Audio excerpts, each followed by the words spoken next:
একদিন খুব ঝড় আর বৃষ্টি হচ্ছিল, এবং সেই ঝড় বৃষ্টির মধ্যে একটি বাচ্চা নদীতে ভেসে ভেসে আসতে থাকে। নদীর জলের স্রোতে বাচ্চাটিকে ভাসিয়ে নিয়ে চলে যেতে থাকে অনেক দূর।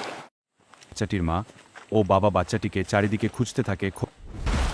একটি খরগোশ এই বাচ্চাটিকে দেখতে পায় এবং সেই খরগোশটি দৌড়ে যায় বাচ্চাটিকে বাঁচাতে।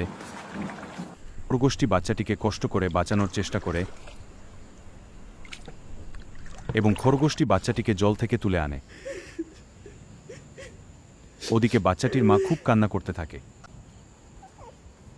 বাচ্চাটি তার মা বাবার কাছে যাওয়ার জন্য কান্না করতে থাকে। খরগোশটি বাচ্চাটিকে নিয়ে তার মা বাবাকে খুঁজতে থাকে। অবশেষে খরগোশটি তার মা বাবাকে দেখতে পায় এবং খরগোশটি বাচ্চাটিকে তার মা বাবার কাছে পৌঁছে দেয়। খরগোশটির জন্য একটা ছোট্ট লাইক।